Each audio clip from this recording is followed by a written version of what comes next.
प्रिय संस्कृत मित्राणि नमः संस्कृताय।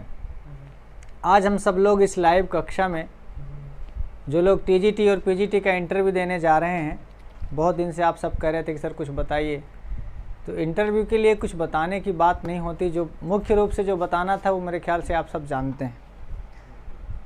पर फिर भी मैं आज इंटरव्यू के लिए किस प्रकार से आप तैयारी करें, अपने विषयों को कैसे देखें, उन सब पर थोड़ी सी चर्चा करेंगे। लोग बातचीत शुरू करते हैं टीजीटी पीजीटी में जिनका इंटरव्यू में नाम आया है, और जो लोग इंटरव्यू की तैयारी में लगे हुए हैं उनके लिए जो हमें बताना है, इसमें कुछ 3-4 बातें जो आप सब बहुत सारी चीज़ें जानते भी हैं और नहीं जानते हैं, तो इधर भी आप शुरू करिए। और मेरी ओर से जो पढ़ाना होगा इंटरव्यू के लिए, मान लीजिए हमें लगेगा कि हमें कुछ बताना है, वो भी मैं बताऊंगा, लेकिन आज आपसे केवल सुझाव और परामर्शों पर हम चर्चा करेंगे। यदि आप टीजीटी में हैं और पीजीटी में हैं, खासकर टीजीटी के लिए आज हम चर्चा करेंगे, तो इंटरव्यू के लिए हमें सबसे पहले क्या करना चाहिए। तो हमने पहला पॉइंट ये लिखा है कि टीजीटी के सभी ग्रंथों का आपको मंगलाचरण पहले पढ़ लेना चाहिए। देख लीजिए, टीजीटी के सभी ग्रंथों का, टीजीटी के सभी ग्रंथों का कहने का मतलब उसमें पीजीटी वाले लोग हैं, तो प्रवक्ता में भी आपको कादम्बरी कथामुख है, तो कादम्बरी कथामुख का मंगलाचरण आपको पढ़ना चाहिए, चाहे वो टीजीटी का विद्यार्थी हो चाहे पीजीटी का। सबसे पहले मुझे लगता है कि उसको हर ग्रंथ का मंगलाचरण अच्छे से याद होना चाहिए, उसकी व्याख्या वो कर ले, उसको पढ़ा ले। यदि वो कहें कि भाई आप इसका अर्थ करो, इसका अन्वय करो, इसका पदच्छेद करो, इसमें संधि कहाँ कहाँ पर है, इसमें समास कहाँ कहाँ पर है, चतुर्थी हुई है तो किस सूत्र से हुई है, यानी कारक के आधार पर कहाँ कौन सी विभक्ति लगी है, शुद्ध उच्चारण आपका हो, छंदानुसार आप उसको गायन कर पाएँ। वंशस्थ है तो वंशस्थ छंद के जो गाने के नियम है उसके अनुसार आप गा पाएँ। मालिनी छंद है यदि, तो मालिनी को मालिनी के छंदानुसार जो नियम है वो गाएँ। जैसे मान लीजिए आप श्रद्धरा सुना रहे हैं या विज्ञान शाकुंतल का मंगलाचरण सुना रहे हैं या सृष्टि सृष्टुराद्या, तो कहाँ पर यति होनी चाहिए, कहाँ विराम होना चाहिए, कैसा शुद्ध उच्चारण करें, छंद शास्त्र की दृष्टि से इसका ख्याल रखें।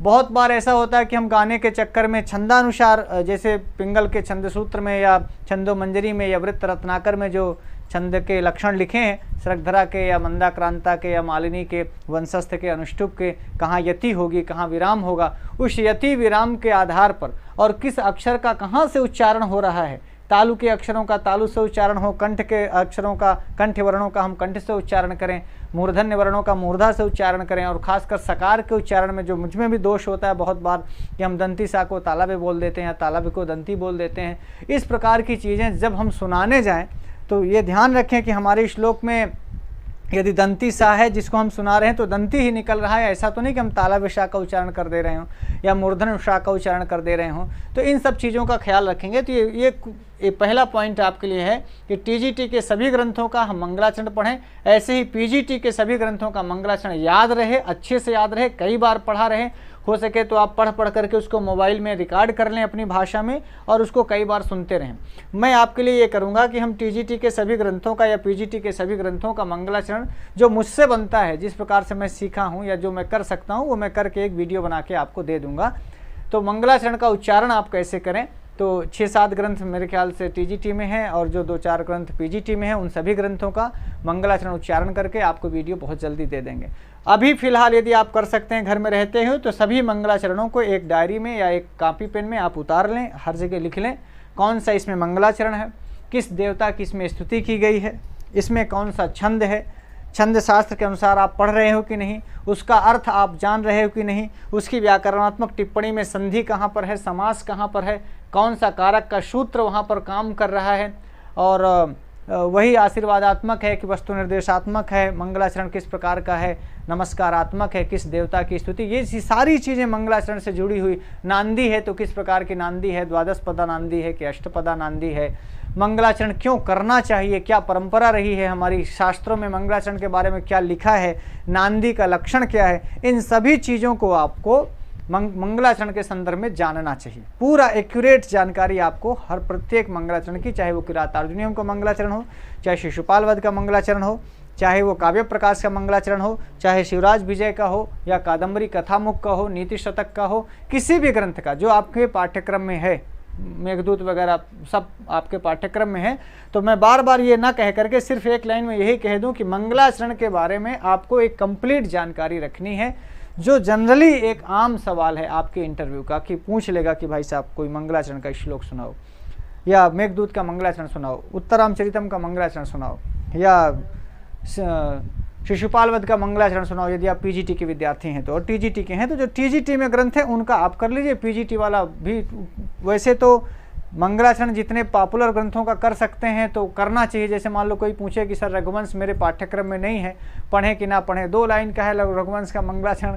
वैसे भी मंगलाचरण तो प्रत्येक ग्रंथ का याद होना चाहिए। इवन कुमार संभव आपके पाठ्यक्रम में नहीं है, उसको भी पढ़ लेने में क्या दिक्कत है भाई। ठीक है, उतनी अच्छी तैयारी ना करिए कि पूरा उसका एक एक चीज़ पर एक एक चीज़ आपका टीजीटी पीजीटी के पाठ्यक्रम जो है उन मंगलाचरणों को हम अच्छे से तैयार करेंगे। पर मान लो इन केस कोई कह दिया कि बेटा रघुवंश का मंगलाचरण क्या है, तो आप ये कह के नहीं भाग सकते कि नहीं रघुवंश हमारे पाठ्यक्रम में है ही नहीं तो हमने पढ़ा ही नहीं।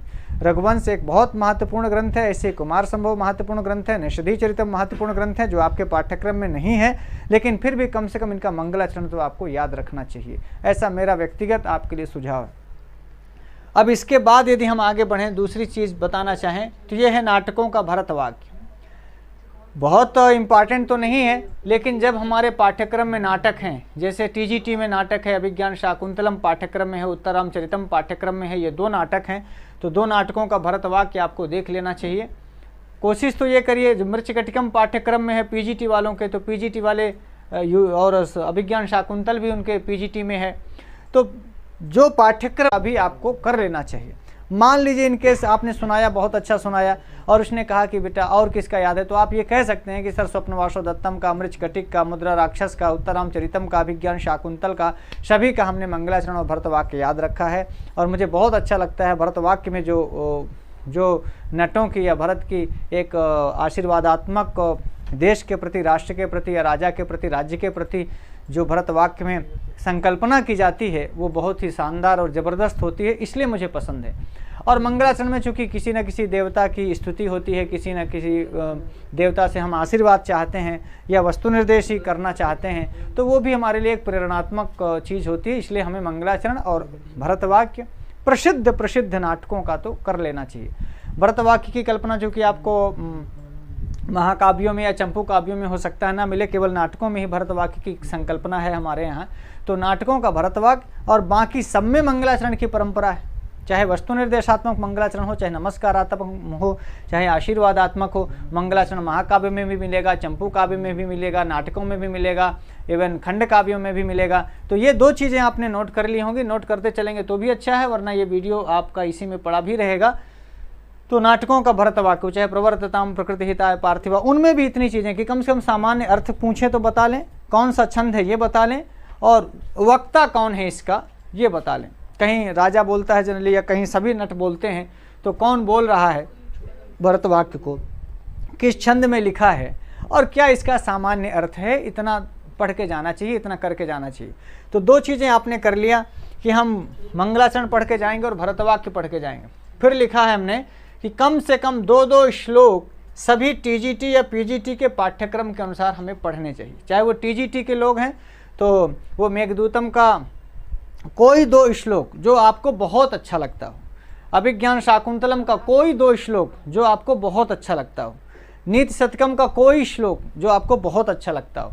अब रही बात जैसे गद्य ग्रंथ हैं कि सर सुकनाशोपदेश में क्या करें या कि शिवराज विजयम में क्या करें, तो शिवराज विजयम का कोई एकाध गद्यांश ऐसा छोटा सा 2-4 लाइन, मान लीजिए शिवराज विजयम में जो आपको बहुत प्रभावी लाइन लगती हो, जैसे सिद्ध्यंतु भवताम मनोरथाः देहम वा पातियेयम कार्यम वा साधयेयम देहम वा पातियेयम, ऐसे कुछ कोटेशंस गद्य के याद रखने चाहिए।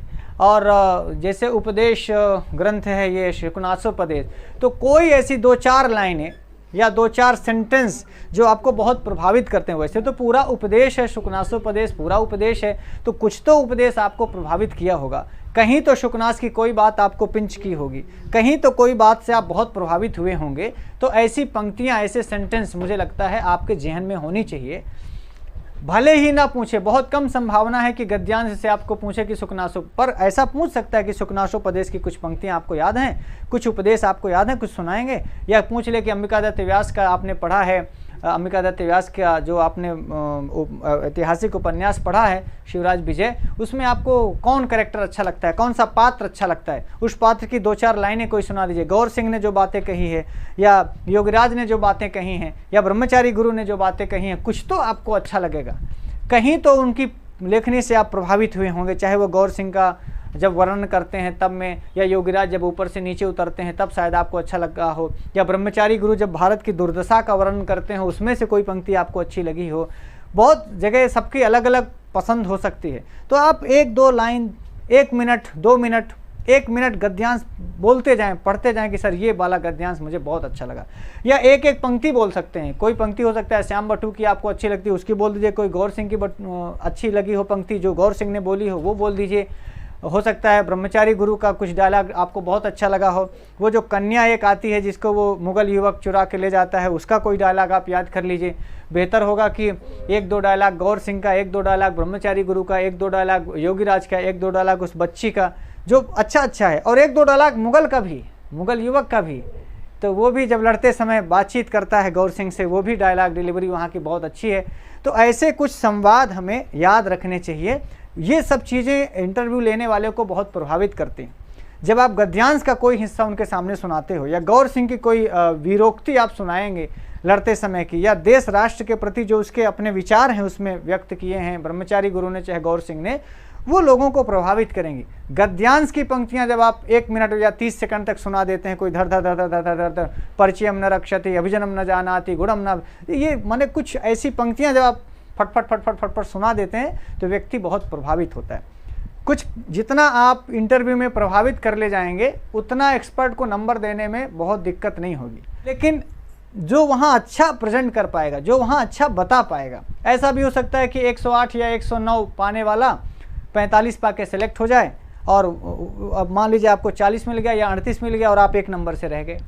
तो ऐसा इंटरव्यू में भी ज़रूरी नहीं है कि आपने 109 गेन कर लिया तो नहीं 109 जनरल हो जाएगा या 110 जनरल हो जाएगा। ऐसा एक वो आदमी इसलिए लगाता है कि भाई यदि सबको कॉमन नंबरिंग होगी, 45 नंबर सबको मिल गया और सबका 109 है तो फिर वो होंगे। पर मान लीजिए आप 109 पाने के बाद भी 38 नंबर पा गए, अच्छा नहीं बोल पाए, उसने बहुत कोशिश की, जो 2 एक्सपर्ट आए थे उन्होंने अच्छा नंबर नहीं दिया, आप श्लोक नहीं सुना पाए, आपकी श्लोक एक पंक्ति बीच में भूल गई, आपने गलत उच्चारण कर दिया, श्रद्धा छंद का छंद आपने सुनाया, बताया कि शार्दुल विक्रीडित है, आपने सुनाया श्लोक जो है उत्तरामचरितम का, बोला कहाँ का है तो बोले कि आप ये अभिज्ञान शाकुंतल का है।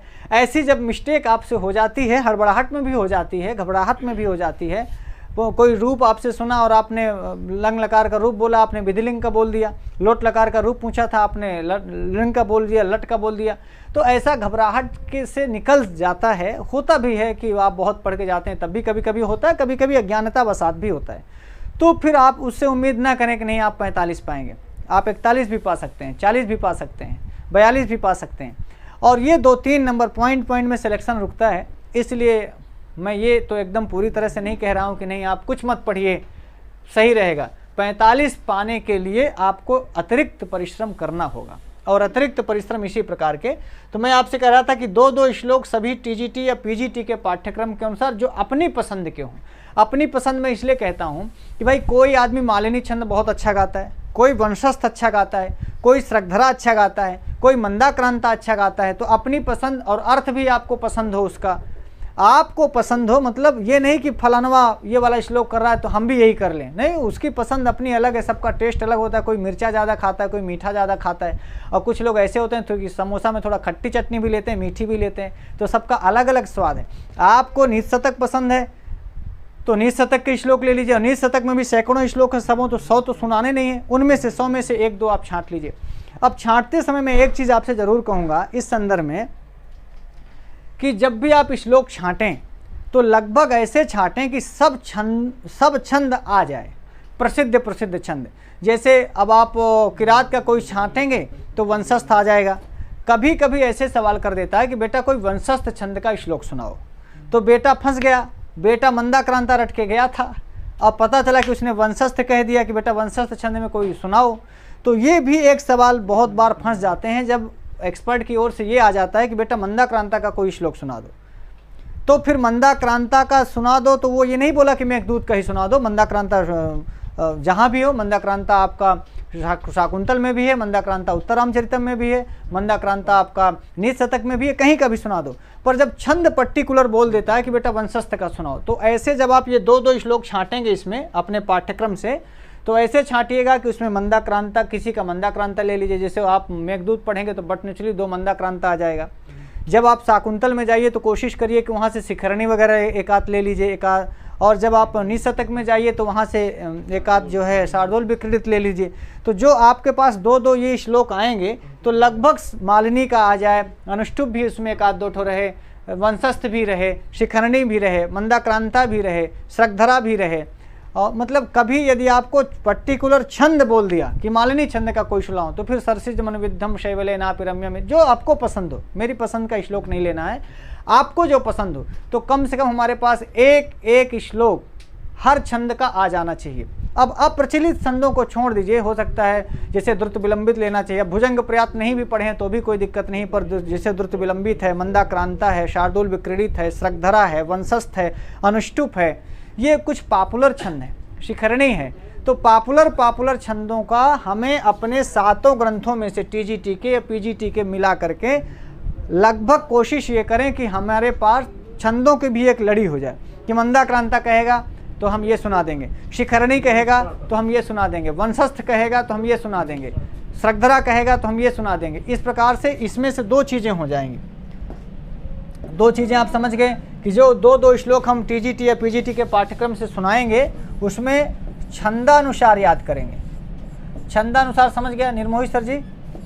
छंदानुसार का मतलब कि हम जब श्लोक छांटेंगे तो एक श्लोक यदि आपने 1-2 श्लोक छांट लिया शार्दूल विक्रीडित, तो फिर अब उससे छुट्टी हो गई। अब शार्दूल विक्रीडित है ना, पूरा पढ़ के जाइएगा। मेघदूत से तो आप छांटेंगे तो एक ही छंद छटेगा मंदाक्रांता, तो बेहतर होगा कि मंदाक्रांता कहे तो आप मेघदूत का ही सुना दीजिए।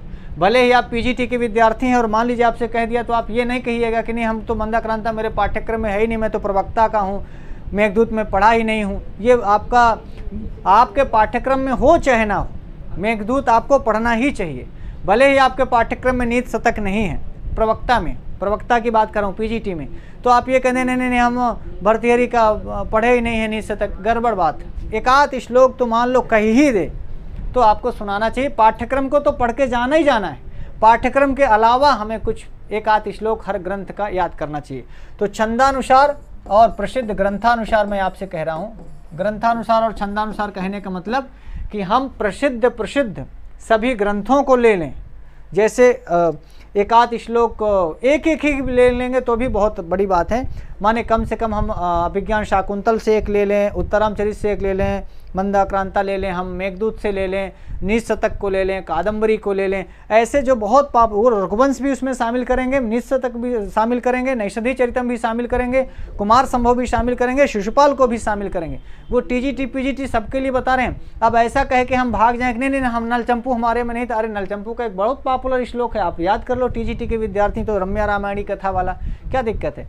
कुछ ऐसे श्लोक होते ही हैं हर ग्रंथ में जो आपको जानने ही चाहिए। विश्व प्रसिद्ध श्लोक होते हैं हर ग्रंथों में, एक श्लोक, तो इससे ग्रंथ कवर हो जाए। माने आपको यदि कभी मान लो कही ही दे कि बेटा टीजीटी के विद्यार्थी हैं, बोल दे कि रघुवंश का कोई श्लोक सुना दो, तो ये नहीं कहिएगा कि नहीं सर हम तो रघुवंश पढ़े ही नहीं, कुमार संभव हमने पढ़ा ही नहीं। ज़्यादा मैं इसलिए बता रहा हूँ कि यदि आप ज़्यादा चाहते हैं, 46 नंबर चाहते हैं, 47 नंबर चाहते हैं, तो ज़्यादा पढ़ के जाना पड़ेगा।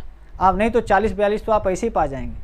40-42 तो आप कुछ भी नहीं जाएंगे, सिर्फ पैसा दे के चले जाएंगे तब भी पा जाएंगे। तो फिर इंटरव्यू की क्लास करने का है आए हो, फिर हमारे पास मैसेज काहे करो कि सर कुछ बताइए। हम उनके लिए बता रहे हैं जो 45 के ऊपर पाने की सोच रहे हैं। वरना जो चाहिए इंटरव्यू के लिए वो आप अच्छे से व्यवस्था करो, पहले मतलब कि पैसा की व्यवस्था करो और सही जगह में पहुंचाओ। इससे बड़ा इंटरव्यू के लिए और कोई दूसरा ट्रिप है नहीं कि हम क्या सुझाव दें, क्या परामर्श दें।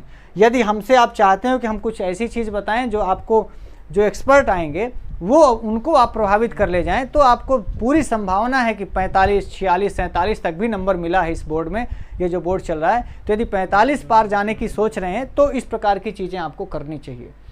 हो सकता है आपको अतिरिक्त लग रहा हो, लेकिन अतिरिक्त पाने की भी तो बात हो रही है। आपको 40, 41, 42 के लिए कुछ नहीं करना है, आप जितना पढ़ें उतना ही ठीक है। इससे ज़्यादा पाना है तो आपको कुछ इस तरह करना पड़ेगा। तो 2-2 श्लोक जब आप छांटेंगे टीजीटी और पीजीटी से, तो उसमें ये छांटेंगे इस तरह से कि हमें लगभग सभी ग्रंथ, और लगभग सभी ग्रंथ कहने का मतलब अब संस्कृत में बहुत ग्रंथ है तो आप हमारे शब्दों का विधा में नहीं पकड़िएगा। लक्षणार्थ ये है कि पॉपुलर ग्रंथ जो हैं, मृच्छकटिक शामिल हो जाए, रघुवंश शामिल हो जाए, कुमार संभव भी शामिल हो जाए, नैषधि चरितम भी शामिल हो जाए, शिशुपाल वध भी शामिल हो जाए, किरातार्जुनीयम शामिल हो जाए, उत्तरामचरितम शामिल हो जाए, नीति शतक शामिल हो जाए, मेघदूत शामिल हो जाए, ऐसे जो बहुत पॉपुलर टीजीटी पीजीटी का ग्रंथ मिला जुला करके उतना से काम मेरा चल जाएगा। और 2-2 श्लोक आप करेंगे तो लगभग 13-14 श्लोक हो जाएंगे, तो 14 छंद भी आपके कवर हो जाएंगे और 14 ग्रंथ कवर हो जाएंगे। 1-1, 2-2 भी करेंगे तो 14 किताबें संस्कृत की आप नाटक महाकाव्य सब मिला करके बहुत है, आप फिर एकदम समझ लीजिए सुपर हिट हैं। और समय भी है, अभी सितंबर में होगा, 20-21 के बाद आने की संभावना दिख रही है, तो मेरे ख्याल से समय है, आप कर सकते हैं। ये मैं साहित्य के संदर्भ में बता रहा हूँ। तो 2-2 श्लोक ऐसे जो जिसमें हम सभी छंदों को कवर कर लेंगे, और लगभग टीजीटी के जो ग्रंथ हैं उनको तो हमें करना ही करना है, उसमें कोई इफ बट है ही नहीं। पर टीजीटी के अलावा हमें अन्य ग्रंथों को, जैसे शिशुपाल वध को 1-8 श्लोक पढ़ लेना चाहिए, मंगलाचरण ही पढ़ लीजिए, और नैषधि चरितम को पढ़ लेना चाहिए, कुमार संभव को पढ़ लेना चाहिए, समझ रहे हैं। ऐसे ग्रंथ जो बहुत, मृच्छकटिक का भी 1-8 श्लोक पढ़ लीजिए, बहुत अच्छे दरिद्रता पर जो चारुदत्त ने कहे हैं कि दारिद्र्य और मूर्खता पर कुछ श्लोक कहे हैं। और ऐसे ही प्रवक्ता के विद्यार्थियों को नीति शतक देख लेना चाहिए, भले आपके पाठ्यक्रम में नहीं है, मंदाक्रांता आपके पाठ्यक्रम में नहीं तो भी देख लेना चाहिए। तो अब प्रवक्ता होने जा रहे हैं तो क्या आपको मंदाक्रांता से या मेघदूत से एलर्जी है क्या, नीति शतक से एलर्जी है क्या? वो तो पढ़ के जाना ही चाहिए। आप ये कहें कि नहीं हमारे में केवल शाकुंतल है, हम शाकुंतल पढ़ के जाएंगे, शिशुपाल वध पढ़ के जाएंगे, मतलब आप गलती कर रहे हैं। तो मैं टीजीटी पीजीटी दोनों के लिए कहता हूं कि आप बेहतर ये होगा कि टीजीटी पीजीटी ग्रंथों में जो पाठ्यक्रम है उनमें से हम 1-1 श्लोक सबका अच्छे से तैयार करके जाएं। हाँ, ये छंदानुसार 1-1 श्लोक याद करें, ये मैं बात बता चुका हूं। छंदानुसार मतलब कि यदि ये पूछ लिया कि वंशस्थ का कोई छंद सुनाइए, तो वंशस्थ छंद में ही आपको कोई श्लोक सुनाना, शिखरणी का कोई श्लोक सुनाइए, मंदाक्रांता में कोई श्लोक सुनाइए, श्रद्धरा में कोई श्लोक सुनाइए। तो हमें छंदानुसार भी 1-1 श्लोक पढ़ लेना चाहिए। बेहतर हो कि हमारे पाठ्यक्रम से हो, और नहीं पाठ्यक्रम से है तो बहुत पॉपुलर श्लोक भी आपको अन्य ग्रंथों में भी मिलेंगे, संस्कृत के पॉपुलर ग्रंथों में, तो उनको हमें कर लेना चाहिए। ठीक है। हाँ, शब्दरूप याद करें, शब्दरूप याद करें। लिखा ना, नृ का, विद्वस का, लता का, नदी का, पितृ आदि आदि आदि आगे जोड़ दिया, सबका नहीं लिखा मैंने। तो शब्दरूप पर आपको फोकस करना है। कैसे? अब ये मत सोच के जाइए कि नहीं राम का रूप पढ़ के जाएंगे, सर हमारे में राम का रूप है। कम से कम राम का रूप तो नहीं है पूछेगा, बालक का रूप तो नहीं है पूछेगा, हो सकता है बालिका पूछ ले, लता पूछ ले। तो ये देखिए कि क्या पूछेगा, क्या पूछेगा। आप देखिए इस परीक्षा में नृ शब्द का रूप पूछा था। ऐसे रूप पूछता है जहां आप गड़बड़ा सकते हैं, और यदि आपने उसको बता दिया तो वो जान लेता है कि जब ये बन गया तो बाकी बन जाएगा। इसलिए मैंने कुछ उदाहरण दिया कि जैसे विद्वस आपसे पूछ लेगा, विद्वान, विद्वांसो, विद्वांसा, ऐसा रूप चलता है।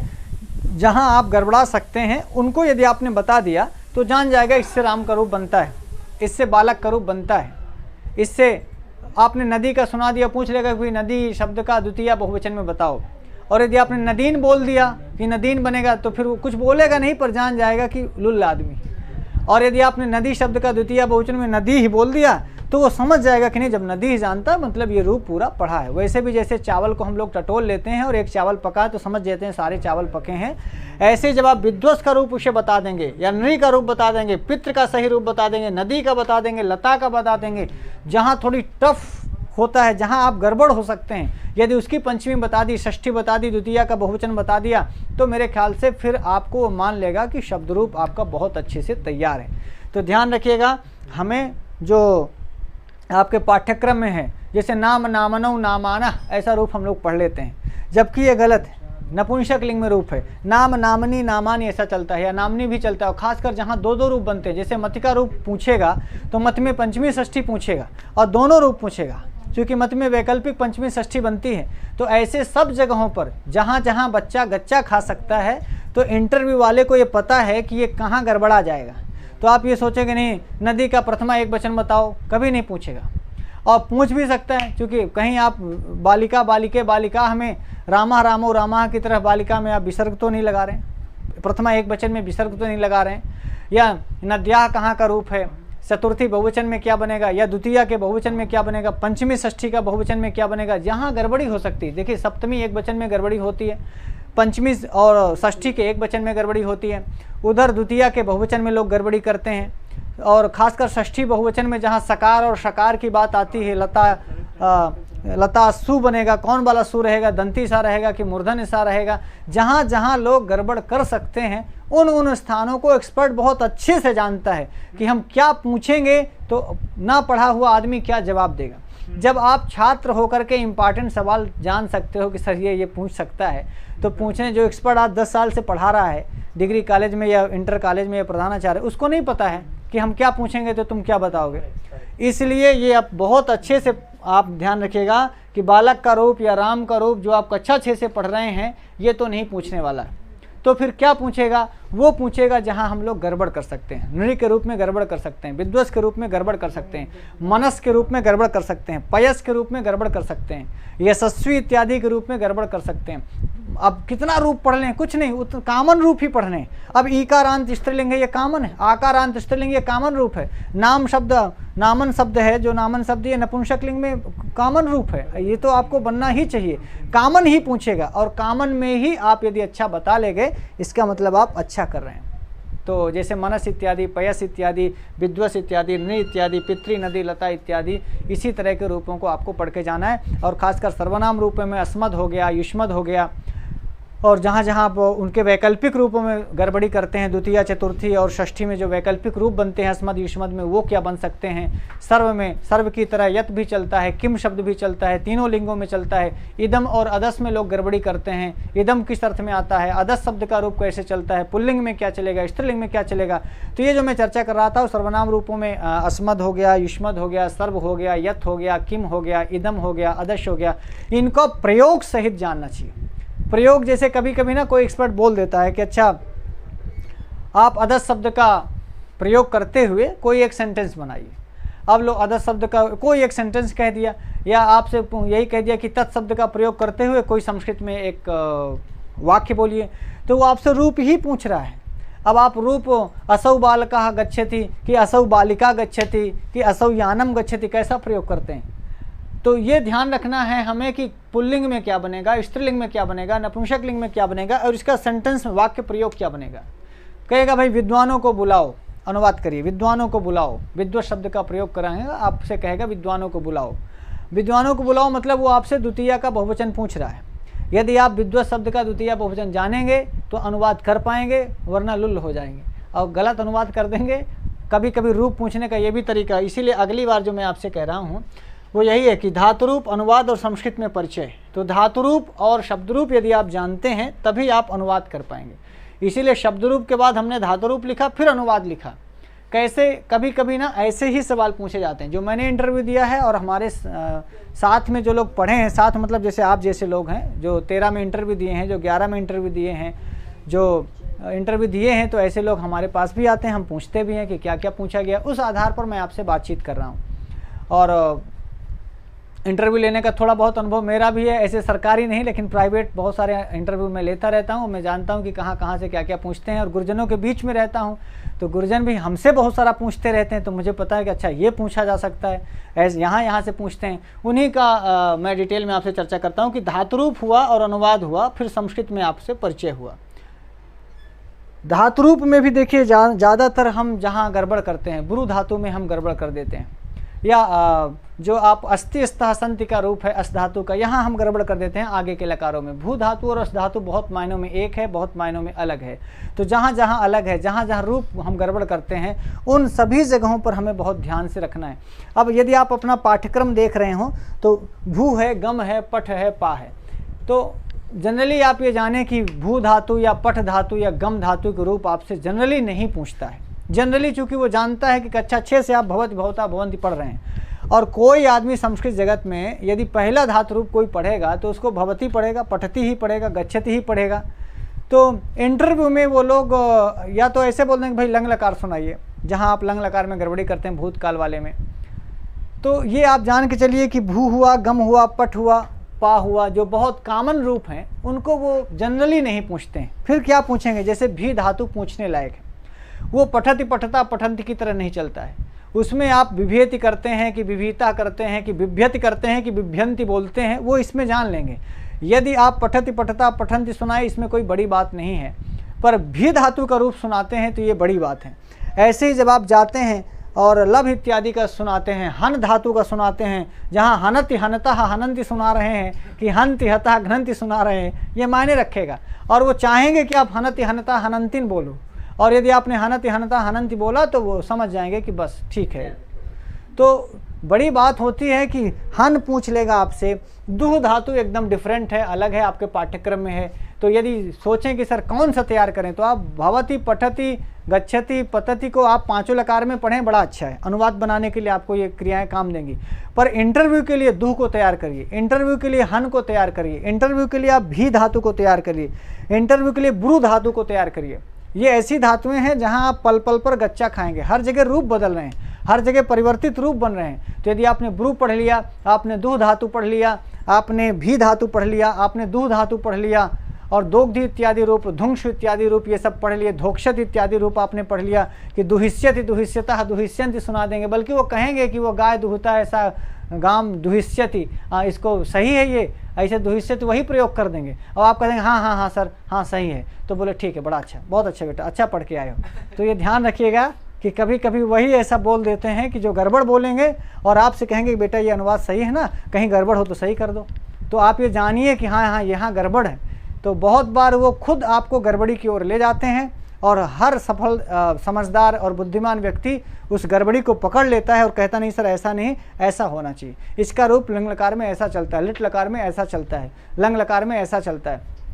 तो मैं ये आपसे बात कर रहा था कि इसमें से आपको छांट लेना है कि कौन कौन सभी धातु रूपों को जो पाठ्यक्रम में हैं 10-15 हैं उनको आप लिख लीजिए, और फिर देखिए कहाँ कहाँ डिफरेंट रूप बनता है, कहाँ वैकल्पिक रूप बनते हैं। धातु रूपों में जो मैं आपसे चर्चा कर रहा था उन्हीं को आप पहले देख लीजिए। जैसे भी धातु हमने कहा, एक आध आत्मनेपदी में, जैसे लब आपके पाठ्यक्रम में है तो आत्मनेपदी में लब है, तो लब को भी अच्छी तरह से आप कर लीजिए और प्रयोग के साथ पढ़िएगा। बार बार कह रहा हूँ प्रयोग के साथ, कि मान लो कोई पूछे, कभी कभी ऐसे सवाल पूछते हैं कि बेटा लब धातु का लोट लकार प्रयोग करो, सेंटेंस में प्रयोग करो, कोई वाक्य बोलो, लब धातु को का लोट लकार में कोई भी क्रियापद का प्रयोग करके कोई वाक्य बोलो। तो पता चला कि आप सन्न रह गए, लब का अर्थ ही नहीं पता चलता, कोई सेंटेंस ही नहीं बना पा रहे हैं। अरे भाई, आप कौन सा कर्ता लगाना है, कौन सी क्रिया लगानी है, किसी भी कर्ता के साथ भाई सह लभताम होगा कि सह लभेताम होगा कि सह लभनताम होगा, कहाँ आप एक वचन की क्रिया लगा रहे हैं कि बहुवचन की क्रिया लगा रहे हैं, मध्यम पुरुष की क्रिया बोल रहे हैं और कर्ता सह लगा रहे हैं, या मध्यम पुरुष एक वचन की क्रिया का प्रयोग कर रहे हैं और अहम के साथ प्रयोग कर रहे हैं। तो बहुत बार वो प्रयोग करवा लेते हैं कि बेटा धातुरूप मत सुनाओ। ये बहुत ट्रेडिशनल सवाल है कि धातुरूप लट लकार सुनाओ, नहीं। वो ये खासकर जो बुद्धिमान एक्सपर्ट होता है वो अब धातुरूप नहीं सुनता कि पठत पढ़ता सुनाओ, वो यही वाक्य में प्रयोग कराते हैं। विद्रिंग लकार का कोई प्रयोग सुनाओ, लंग लकार का कोई धातु रूप कर करके कोई प्रयोग सुनाओ। तो आप पहले से ही बनाए रहो यहाँ कि लंग लकार में हमसे पूछ लेगा तो मुझको ये सह अपठत बोलना है, तव अपठताम बोलना है, ते अपठन ऐसा बोलना है, त्वम अपठा ऐसा बोलना है। तो कर्ता के साथ भी या त्वम पाठम अपठा ऐसा भी बोल सकते हैं, कर्म भी जोड़ लीजिए, नहीं कर्म जोड़ सकते हैं तो कम से कम कर्ता क्रिया के साथ तो बोल लें, कर्ता क्रिया के साथ जल्दी से बोल लें, और ज़रूरत पड़ेगी तो आप कर्म पद भी जोड़ करके बोल सकते हैं। तो कोई भी धातु रूप या शब्द रूप जब आप पढ़ें तो उसका वाक्य प्रयोग जरूर दिमाग में रखें। ये मैं बार बार कहता हूँ, वाक्य प्रयोग। पिता का रूप पढ़ लेना मायने नहीं रखता। पूछ लेंगे कि भाई पिता को बुलाओ, पिता के साथ जाओ, अनुवाद बताइए, तो वो आपसे अनुवाद भरना हो पूछ रहे हैं, वो पिता का तृतीय एक वचन भी पूछ रहे हैं, और वो आपसे कारक भी पूछ रहे हैं कि सह के योग में आप तृतीया लगा रहे हो कि नहीं, सहयुक्त प्रधाने आप जानते हैं कि नहीं, पित्रा सह बालका गच्छति ऐसा जब आप बोलते हैं तो पितृ शब्द का पित्रा आपसे बनता है, ये जान गए वो। सहयुक्त प्रधाने आपसे बनता है, ये भी वो जान गए। और आप अनुवाद अच्छा कर लेंगे, अनुवाद भी जान गए। माने कारक, अनुवाद और शब्द रूप एक साथ आपसे पूछना हो तो वो अनुवाद पूछेंगे बार बार, और ऐसा अनुवाद पूछेंगे जहाँ कोई ना कोई कारक का नियम लग रहा होगा। कोई ना कोई कहेंगे कि बेटा मुझको लड्डू अच्छा लगता है, तो उसमें वो रुच्यर्था नाम प्रियमाणा भी पूछ रहे हैं, चतुर्थी भी पूछ रहे हैं, और रोचते के योग में आप सही क्रिया का प्रयोग कर रहे हैं, शब्द रूप सही लगा रहे हैं, चतुर्थी में जो बनता है, या विद्वान को लड्डू अच्छा लगता है। लो, अब विद्वान को लड्डू अच्छा लगता है तो पहले तो विद्वान में आप विद्वत्स की चतुर्थी बोलो, फिर रुच्यर्था नाम प्रियमाणा से उसका सही प्रयोग करिए, रोचते का प्रयोग करिए, विद्वान की चतुर्थी का प्रयोग करिए। तो एक साथ कई चीज़ें वो अनुवाद में पूछ सकते हैं। कारक भी आपसे अनुवाद में पूछ लेंगे, अनुवाद आप जानते हो कि ये भी पूछ लेंगे, और शब्द रूप और क्रिया रूप, जब तक धातु रूप और शब्द रूप नहीं बनेगा तो आप अनुवाद वैसे भी नहीं कर सकते। तो अनुवाद भी बहुत मायने रखेगा। यदि आप नंबर अच्छा गेन करना चाहते हैं तो इसका मतलब आपको कारक नियमों के साथ शब्द धातु रूप के बाद अनुवाद पे फोकस करना चाहिए। और अनुवाद ऐसा भी नहीं पूछता कि अब प्रचलित हो। कोई डिग्री कॉलेज का इंटरव्यू देने आप नहीं जा रहे हो, डिग्री कॉलेज में थोड़ा शास्त्र के भीतर घुस के पूछते हैं, लेकिन टीजीटी पीजीटी का जो स्टैंडर्ड है वो नॉर्मल स्टैंडर्ड ही रहता है। ऐसे पूछेंगे राम रोटी खाता है या राम को रोटी बहुत अच्छी लगती है, राम पिता के साथ या बालक पिता के साथ नदी नहाने गया। अब सेंटेंस बड़ा है पर इसमें ऐसी कोई बात नहीं है कि आप एकदम घबरा जाएं। राम गया है, राम गया या राम जाएगा, तो आप देख लीजिए कि वो आपसे लट लकार पूछना चाहते हैं, आपसे वो लंग लकार का रूप पूछना चाहते हैं, लंग लकार में आप कौन सी क्रिया प्रयोग कर रहे हैं वो ये पूछना चाहते हैं। तो इस तरह की चीज़ें आप अनुवाद। और फाइनली जो मुझे कहना था वो संस्कृत में परिचय। संस्कृत में परिचय, ये देखिए ट्रेड बनता जा रहा है। अंग्रेजी वाला जाएगा तो अंग्रेजी में बोलेगा, हिंदी वाला जाता है तो हिंदी में बोलेगा। वैसे बेहतर होगा कि आप पूरा इंटरव्यू संस्कृत में दें तो बहुत बड़ी बात होगी। और इतना कठिन काम नहीं है, अभी जो 20-25 दिन है कम से कम नहीं कुछ कर सकते। तो ऐसा मान लो कह दिया कि प्रयागराज पर बेटा प्रयाग के विषय में थोड़ा संस्कृत में बोलो, भारत देश के विषय में थोड़ा संस्कृत में बोलो, कोरोना काल चल रहा है क्या पता पूछ ले कि कोरोना के विषय में कुछ बोलो, संस्कृत में बोलना है आपको। तो ऐसा कोई टॉपिक अपना परिचय बोलो, तो आप संस्कृत में परिचय देने में उतने ही सहज रहिए जितना आप हिंदी में बोल लेते हैं। अपना नाम बोलना है, पिता का नाम बोलना है बहुत, फिर माता पिता सबका नहीं बोलने लगना है। अपना नाम पिता का नाम इतना पर्याप्त है। कहाँ से पढ़े हैं, क्या किस स्कूल से आपने पढ़ा है, क्या क्या कैसी डिग्री से पास हुए हैं, संस्कृत में आपको कौन अच्छा लगता है, क्या अच्छा, इस तरह की चीज़ें सामान्य जानकारी 1-2 मिनट में वो ये जानना चाहते हैं कि आप संस्कृत बोल लेते हो कि नहीं, और संस्कृत बोलते समय कितने सहज हो। आपकी बॉडी लैंग्वेज, आपका चेहरा, आपका एक्सप्रेशंस, आपका हाव भाव, संस्कृत बोलते समय पसीना तो नहीं छूट रहा है, आप लड़खड़ा तो नहीं रहे हैं कि आप एक सेंटेंस बड़ा जोर के, बड़ा दिमाग लगा करके ऐसे आँखें घुमा के तो नहीं बोल रहे हैं। सहज हैं कि नहीं आप संस्कृत बोलने में, अपना परिचय देने में आप रिलैक्स हैं कि नहीं। और चूँकि संस्कृत के मास्टर हो रहे हैं और पता चला कि आप संस्कृत 2 मिनट नहीं बोल पा रहे हैं, अपना परिचय तक नहीं बोल पा रहे हैं, भारत देश के विषय में आप बोलिए, अपने प्रधानमंत्री के विषय में या आप 2 मिनट संस्कृत में बोलिए, अपने गंगा जी पर आप संस्कृत में बोलिए, कालिदास पर आप 2 मिनट संस्कृत में बोलिए, या अपनी अभिज्ञान शाकुंतल पर आप संस्कृत में कुछ बोलिए, 2 मिनट बोलिए। ऐसे कोई विषय आपको करंट में दे सकता है। यदि आप संस्कृत सहज रूप से जानते हैं तो आप बोल सकते हैं बड़े आराम से कि अभिज्ञान शाकुंतलम एकम नाटकम अस्ति, विश्व प्रसिद्धम नाटकम अस्ति, महाकवि कालिदासस्य रचना अस्ति, अभिज्ञान शाकुंतलस्य नायकः दुष्यन्तः अस्ति, एतस्य नाटकस्य नायिका शकुंतला अस्ति, अस्मिन् नाटके 7 अंकाः भवन्ति, एतस्य मंगलाचरणम् आशीर्वादात्मकम् अस्ति, अष्टमूर्ति शिवस्य अत्र वंदना क्रियते, एतस्य मंगलाचरणम् एतादृशम् अस्ति। ऐसे छोटे छोटे वाक्य बना करके ही आपको बोलना है। जो आप जानते नहीं तो आप अचानक से कह दिया कि शाकुंतल के विषय में बोलें तो आप घबरा गए। नहीं, घबराने की जरूरत ही नहीं। जो आपने टीजीटी के लिए पढ़ा है ना, इसमें 7 अंक होते हैं, इसका नायक ये है, इसमें नायिका ये है, वही बोलना है आपको, वही बोलना है, एक पंक्ति बोलनी है। बस वो ये जानना चाहते हैं कि आप रिलैक्स हैं कि नहीं, आप संस्कृत बोल लेते हैं कि नहीं। तो वो चीज़ें आप प्रैक्टिस किए रहे पहले से कि हमें उत्तरामचरितम पर बोलना है तो मैं ये बोलूँगा, भवभूति पर बोलना है तो ये बोलूँगा, भवभूति है मातुः नाम ये भवभूते पितुः नाम भवभूते ग्रंथाः त्रयः ग्रंथाः प्रसिद्धाः तेषु ये ऐसा करके 2, 4, 6, 10 पंक्ति आप जो हिंदी में पढ़े हैं आप बहुत अच्छे से जानते हैं, तभी तो टीजीटी की परीक्षा पास हुए हैं। पीजीटी की परीक्षा पास हुए हैं तो आप लुल्ल थोड़ी ना है, पढ़े हैं, अच्छा डाटाबेस आपके पास है, उसी डाटाबेस को संस्कृत में बोलने की प्रैक्टिस करनी। प्रयागराज है तो कुंभ के विषय में बोलिए, गंगा और जमुना के संगम के विषय में बोलिए, नए वाले पुल के विषय में बोलिए, अपने कटरा के बारे में बोलिए, किताबों के बारे में बोलिए, संस्कृत गंगा के बारे में बोलिए। आप जाकर के एक बार बोलने की शुरुआत तो करिए कि हाँ ऐसा ऐसा है, ये ग्रंथ हैं, किताबें यहाँ मिलती हैं, कटरा प्रसिद्धम अस्ति तत्र पुस्तकानि मिलन्ति, पुस्तकस्य आपणाः अत्र बहु प्रसिद्धाः, ऐसा विश्वविद्यालय इलाहाबाद विश्वविद्यालयः अस्ति तत्र ततः अहम पठितवान। ऐसे ऐसे करके थोड़ा प्रयागराज में और जो बहुत सारी प्रसिद्ध चीज़ें हैं, भरद्वाज पार्क को जरूर बोलिएगा, चंद्रशेखर आज़ाद पार्क के विषय में बोलिएगा। 1-1, 2-2 लाइन सब जगह आपको बोलनी है। हमारे कृष्णा भैया भरद्वाज पार्क बहुत जाते थे, अकेले नहीं जाते थे, जोड़े में जाते थे, इसीलिए करेंगे सर भरद्वाज पार्क के विषय में भी बोलना चाहिए। आनंद भवन है, आप आनंद भवन के विषय में थोड़ा सा बोलिए। जो भी ऐतिहासिक चीज़ें हैं, ऐतिहासिक लोग हैं, अमिताभ बच्चन का यहाँ से जुड़ाव रहा है, आप वो चीज़ भी बता सकते हैं। अमिताभ बच्चन रोड है एक, वहाँ भी कुछ लोग रहते होंगे से मेरे ख्याल से, वो सारी चीज़ें आप पहले से ही प्री प्लान करके जाइए कि यदि इलाहाबाद या प्रयागराज के विषय में हमसे कुछ पूछा गया तो मैं ये चीज़ें बताऊंगा। खासकर संगम नहीं भूलना है आपको, गंगा जमुना का संगम है और हर साल मेला लगता है, माघ मेला कैसे नहीं भूलना है, अर्धकुंभ और महाकुंभ लगता है, इसको नहीं भूलना है, विश्वविद्यालय के बारे में बोलना नहीं भूलना है, और चंद्रशेखर आज़ाद पार्क, भरद्वाज पार्क और आनंद भवन, जो ऐतिहासिक घटनाएं हैं वो आपके दिमाग में रहें कि मुझे ये चीज़ें, और जहाँ 2-4 सेंटेंस आप बोलेंगे खुद ही बोलेंगे वाह वाह बहुत अच्छा बेटा, बहुत अच्छा, बढ़िया है, तो वो आपका उसमें बोलने की शैली भी कर लेते हैं, अनुवाद भी आपका जान लेते हैं, शब्द रूप भी आपका जान लेते हैं, और संस्कृत बोलने में आप कितने फ्रैंक हैं। अच्छा, ये आप पहले से किए रहेंगे, लिखे रहेंगे, बोले रहेंगे, तभी सहज रहेंगे। ये भी ध्यान रखिएगा, तैयारी का मतलब यही हुआ। वैसे तो वो मैंने आपको बता ही दिया कि क्या क्या पूछ सकते हैं, सब में 2-2, 4-4, 6-6, 10-10 लाइन आपको पहले से लिख करके, बोल करके, प्रैक्टिस करके रखना चाहिए।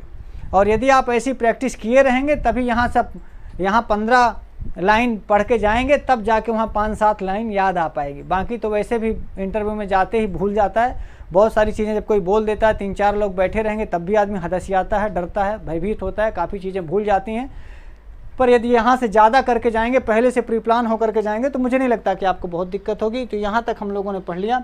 ये काव्य प्रकाश इसलिए लिखा है कि प्रवक्ता के जो लोग हैं, और प्रवक्ता के पाठ्यक्रम में जो आपके प्रवक्ता के पाठ्यक्रम में है, जैसे कादम्बरी, नलचंपू, शिशुपाल, शाकुंतल, मृच्छकटिक है, काव्य प्रकाश है, इधर सांख्य कारिका है, वेदांत सार है, या तर्क भाषा, तर्क संग्रह है, इन चीज़ों का भी आपको कुछ जैसे आप सांख्य कारिका की गुण वाली कारिका पढ़ करके जाएं, जो बहुत इंपॉर्टेंट है, प्रकृति का स्वरूप है, पुरुष का स्वरूप है, सृष्टि प्रक्रिया है, तत्व वाली कारिका है। ऐसे ही वेदांत सार में जाएं तो अज्ञान का लक्षण है, शुरुआत में जो उन्होंने अपने गुरु की वंदना की है, जो मंगलाचरण किया है, और पंचीकरण की जो बातें जिसमें कही गई हैं वो कारिकाएँ, जहाँ बहुत इंपॉर्टेंट चीज़ें हैं, उन सब की परिभाषाएं आपके दिमाग में बनी होनी चाहिए।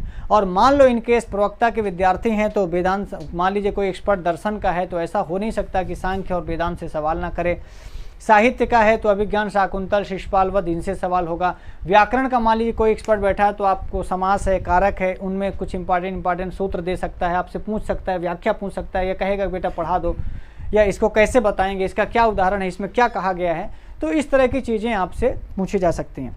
आज तो मैं सिर्फ ये बताने आया था कि आप इंटरव्यू के लिए किस किस ढंग से क्या क्या चीज़ें तैयारी करें। तो एक बार जल्दी फिर से समराइज कर लेते हैं। ये टीजीटी पीजीटी के लिए जो हमें लगता है आज की कक्षा के लिए सामान्य रूप से इतना काफ़ी है। आप तब तक तैयारी करते रहिएगा, और जो मंगलाचरण है वो मैं किसी दिन करके बता दूंगा। संस्कृत में परिचय कैसे लिया जाए, कितना बोला जाए, इसके लिए भी एक वीडियो मैं आपको इंटरव्यू के पहले देने की कोशिश करूँगा। शब्द रूप, धातु रूप में कौन कौन इंपॉर्टेंट है जो आपको पढ़ के जाने हैं, इनकी भी सूची मैं आपको अवेलेबल करा दूंगा कि मेरी दृष्टि में टीजीटी के लिए ये शब्द रूप, धातु रूप, पीजीटी में इस प्रकार की चीज़ें करके जानी चाहिए। तो जो हमें जहाँ इंपॉर्टेंट लगेगा वो आपको इसी यूट्यूब चैनल के माध्यम से मिलती रहेंगी। अभी हम लोग थोड़ा यूजीसी के लिए कटिबद्ध हैं। यूजीसी में जो अभी छूटा हुआ है उस पाठ्यक्रम को लगातार ऑडियो वीडियो बनाए जा रहे हैं यहाँ पर, इसलिए टीजीटी पीजीटी के इंटरव्यू के लिए हम लोग बहुत सारी वीडियोज़ नहीं बना पा रहे हैं। पर आज स्पेशली आपका दिन था। जो लोग यूजीसी के विद्यार्थी हैं उनकी भी परीक्षाएं नज़दीक हैं, इसलिए पूरी टीम संस्कृत गंगा की आजकल केवल यूजीसी पर फोकस है। तो यूजीसी के अलावा हम आपको टीजीटी पीजीटी के इंटरव्यू के लिए भी समय निकालेंगे। टीजीटी के सभी ग्रंथों का मंगलाचरण, तो इसमें मैंने आपको कहा कि मैं जो वीडियो दे सकता हूँ टीजीटी पीजीटी के मंगलाचरण की, मैं बोल करके केवल वाचन करके पहले आपको दूंगा, और एक आध मंगलाचरण को पढ़ा के भी दूंगा कि ये चीज़ें आपको पढ़नी चाहिए। तो बहुत जल्दी आपके पास तक हम आपको ये भी वादा नहीं करते हैं, पर बहुत जल्दी दे देंगे। नाटकों का भरत वाक्य ये भी मैं उच्चारण करके आपको दे दूंगा। किताबों के माध्यम से क्या क्या पढ़ना चाहिए उनकी भी चर्चा मैं आपसे करूंगा। 2-2 श्लोक जो सभी, ये तो आपको अपने अनुसार तैयार करना चाहिए। पर फिर भी जो मुझे बहुत पसंद है, नीच शतक के श्लोक हैं। वैसे तो नीच शतक में सारे श्लोक बहुत अच्छे हैं, मुझे बहुत सारे श्लोक पसंद भी हैं, उनमें 1-2 को छांटना बहुत मुश्किल होता है। पर मैं अपनी पसंद का, मंदाक्रांता में मुझे क्या अच्छा लगता है, मैंने मेघदूत में मुझे क्या पसंद है, शाकुंतल में मुझे कौन श्लोक पसंद, मैं अपनी पसंद एक दिन आपको ज़रूर बताऊंगा, और अपनी पसंद के 2-2, 3-3 श्लोक आपको किसी वीडियो में भेजूंगा कि हर ग्रंथ में मुझे कौन पसंद है। हमारी आपकी पसंद एकदम अलग अलग हो सकती है, और फिर इतने जो मुझे संस्कृत बहुत पसंद है उसमें हो सकता है कई सारे श्लोक पसंद हो, तो 1-2 श्लोक छांटना थोड़ा सा मुश्किल तो होता है, लेकिन फिर भी कुछ तो दिल के बहुत नज़दीक होता है। ऐसे श्लोकों को हम आपसे शेयर करेंगे। छंदानुसार एक एक श्लोक याद करना है। तो वो जो अभी आप 2-2 श्लोक हर ग्रंथ से पढ़ रहे थे, उन्हीं में हम लोग छंद बदल बदल के कर लेंगे। जैसे शिखरणी पढ़ लिया किसी से, तो अगली बार शार्दुल विक्रीत पढ़ लेंगे, दूसरे ग्रंथ से वंशस्थ पढ़ लेंगे, तीसरे से मंदाक्रांता पढ़ लेंगे। तो हमारे पास छंदानुसार भी श्लोक हो जाएगा और सारे ग्रंथ और छंद उसी में हम कवर कर लेंगे। ध्यान रखिएगा, छंदों का लक्षण भी पढ़ के जाइएगा। छंद की वीडियो पड़ी हुई हैं, मेरे ख्याल से बाहर भी कुछ वीडियोज़ पड़ी होंगी, और नहीं तो आप ऐप में इधर भी, तो 30 सितंबर तक परीक्षा तक आपके लिए पूरा ऐप फ्री कर दिया गया है। तो आप उसमें जा कर के छंद वाला कॉलम शायद 7वीं इकाई में है या 7वीं 8वीं यूनिट में पढ़ा होगा छंद, तो वहाँ जा कर के आप छंद को अच्छे से देख लीजिएगा। लगभग सभी प्रसिद्ध छंदों का लक्षण और उदाहरण वहाँ बताया गया, आप समझ लेंगे बहुत जल्दी। शब्द रूप ये याद करने की चीज़ें हैं, जितनी बार आप पढ़ेंगे और वाक्य प्रयोग करेंगे वो आपसे बन जाएगा। स्टाइल मैंने आपको बताई है अपने पढ़ने की, तो हम तो एक वचनांत रूप पहले पढ़ते हैं ताकि वो क्लियर रहे। रामः रामम रामेण रामाय रामात रामस्य रामे राम, इस पर भवान भवंतम भवता भवते भवता भवता भवती। या हो सकता है कुछ लोग ये कहते हो कि सर वहाँ जाकर इस तरह से सुनाएंगे तो बड़ा इसका बैड इफेक्ट। एकदम बैड इफेक्ट नहीं पड़ेगा। पॉजिटिवली यदि आप समझा पाते हैं तो ये उनको बहुत अच्छा लगेगा और एकदम यूनिक रहेगा, नया रहेगा, वो सुनेंगे इस चीज़ को। आप पूरा रूप सुना रहे हैं ना, एक वचन का पूरा सुना रहे हैं, द्विवचन का भी सुना रहे हैं, बहुवचन का भी सुना रहे हैं, और ये भी कह दीजिए कि सर जैसे सब लोग सुनाते हैं वो तो मुझे याद ही है, उसको तो हमसे बनता ही है, पर मुझे लगता है कि इस तरह से सुनाएंगे ज़्यादा आसान रहेगा। तो ऐसा करके आप उनको मोटिवेट कर सकते हैं और वो प्रसन्न होंगे। ऐसा तो ये शब्द रूप और यहाँ धातु रूप और अनुवाद और संस्कृत में परिचय मैंने आपसे चर्चा कर ली। अब हर आदमी का परिचय अलग अलग होगा संस्कृत में, और अनुवाद करने के लिए भी मैंने आपसे कहा कि किसी किसी विषय पर आप थोड़ा थोड़ा बोलिए। प्रयागराज पर बोलिए, कालिदास पर बोलिए, भवभूति पर बोलिए, शाकुंतल पर बोलिए, उत्तरामचरितम पर बोलिए, अपने पूरे संस्कृत वाङ्मय पर बोलिए, वेदों पर बोलिए, भारतीय कल्चर पर बोलिए, कोरोना पर बोलिए। ये बहुत सारे टॉपिक हो सकते हैं जिसमें आप बोल सकते हैं। योग पर बोलिए, प्राणायाम पर बोलिए, दैनिक दिनचर्या पर बोलिए, कुछ भी संस्कृत में कुछ आप बोलने की प्रैक्टिस कर लें। और ये बहुत अनिवार्य होगा, हो सकता है इस बार के इंटरव्यू में संस्कृत वाले विद्यार्थियों से संस्कृत बोलने पर फोकस किया जाए, क्योंकि जब बीजेपी की सरकार है तो ये भी ध्यान रखना कि राजा हमारा कैसा है। हो सकता है कोई और सरकार होती वो उर्दू बुलवाती, लेकिन इस सरकार में ये देखा गया कि जब सन्यासी ही मुख्यमंत्री है तो यदि आप यहाँ श्लोक सुनाते हैं या भारतीय संस्कृति और कल्चर की बात करते हैं तो शायद ज़्यादा प्रभावी रहेगा। और जो लोग एक्सपर्ट भी आएंगे वो बीजेपी मेंटालिटी के आएंगे, ऐसा मुझे लगता है, क्योंकि जो सरकार रहती है वो अपनी ही मानसिकता के लोगों को इंटरव्यू में बुलाती है, मतलब जो एक्सपर्ट आते हैं। और जो मेंबर भी होते हैं वो कहीं ना कहीं से मेरे ख्याल से संघ से प्रभावित हैं, बीजेपी से प्रभावित होंगे। तो जो सरकार सत्ता में रहती है उसकी विचारधारा के अनुरूप यदि हम काम करते हैं तो शायद ज़्यादा अच्छा रहेगा। ये मेरा अपना व्यक्तिगत सुझाव है, इसको कोई पार्टी से या किसी जाति से जोड़ करके ना देखें, क्योंकि इस पार्टी का जो मूल मोटो रहा है वो देश, राष्ट्र, संस्कृति, कल्चर, भाषा और जो नई शिक्षा नीति है उसमें भी उन्होंने मातृभाषा को ज़्यादा प्रभावी बनाया है, संस्कृत के प्रति अपनी आदर भक्ति दिखाई है। तो मेरे ख्याल से यदि आप संस्कृत में बोलते हैं तो इसका पॉजिटिव असर आपके ऊपर अवश्य पड़ेगा, अच्छा पड़ेगा। और कहीं ना कहीं से एक्सपर्ट आपसे कुछ ना कुछ संस्कृत जरूर सुनेंगे या बुलवाने की कोशिश करेंगे, ऐसा मुझे लगता है, ऐसा मेरा व्यक्तिगत सुझाव है। ऐसा मुझे भीतर से एक होती ना कि छठी इंद्रिय ऐसा बोल रही है कि शायद इस बार संस्कृत बुलाने पर आपके लिए फोकस किया जाए। तो अभी ये वक्त है कि आप अच्छे से कर पाएँ। अब फ्लुएंटली आप बोल पाएंगे कि नहीं बोल पाएंगे, आप कितनी अच्छी संस्कृत बोल पाएंगे और ये 20-21 दिन में, पर टॉपिक वाइज तो आप तैयार कर सकते हैं। क्या क्या पूछ सकता है, खासकर अपना परिचय बहुत अच्छे से तैयार कर लें, स्मूथली आप बोल पाएँ, कहीं कोई रुके नहीं, झुके नहीं, झिझके नहीं, परेशान ना हो, पसीना पसीना ना हो जाएं आप। इसके लिए इस तरह से सहजता से यदि आप पहले से तैयार किए रहेंगे तो आप अच्छा कर लेंगे। और अब आपका समय समाप्त होता है, हमें कुछ और रिकॉर्डिंग करनी है खासकर यूजीसी के लिए। तो अपने सभी साथियों से जो टीजीटी पीजीटी के इंटरव्यू में हैं भी और जो आगे होंगे, इस बार नहीं है तो अभी जो वैकेंसी आने वाली है उसमें वो लोग निश्चित रूप से रहेंगे, तो उन सबको भी ये इंटरव्यू के टिप्स और इंटरव्यू की कुछ ना कुछ सप्ताह में 1-2 वीडियो हम आपको अवश्य देते रहेंगे। और यदि इंटरव्यू की डेट एग्जैक्टली आ गई तो फिर हम ज़्यादा भी करेंगे, भले ही हमें थोड़ा रात में यहाँ रुकना पड़े या दिन में सुबह आना पड़े, अपनी दिनचर्या में कुछ परिवर्तन करके कि हम यूजीसी को पढ़ाते हुए भी, और एमपी टेट की भी कक्षाएँ चल रही हैं, सीटेट के लिए भी निर्मोही सर काफ़ी सक्रिय रहते हैं। तो हम जो कर सकते हैं इंटरव्यू के लिए, जैसे मान लो मंगलाचरण का वाचन हुआ, भरत वाक्य का वाचन हुआ, या शब्द रूप धातु रूप पर आपकी कुछ मदद करनी हुई, संस्कृत बोलने में कुछ मदद कर सकता हूं, तो मैं सोच करके वो ज़रूर करता रहूँगा। तो आज के लिए बस इतना ही, हम फिर आपसे मिलेंगे लेकिन कब मिलेंगे इंटरव्यू के लिए ऐसा कोई वादा तो नहीं करते हैं, लेकिन हो सकता है लाइव ना मिल करके कोई वीडियो रिकॉर्ड करके आप तक पहुँचे, तो इस प्रकार की सारी मदद होती रहेगी। और बस आज इतना ही। नमस्ते संस्कृताय, नमस्ते संस्कृताय, नमस्ते संस्कृताय।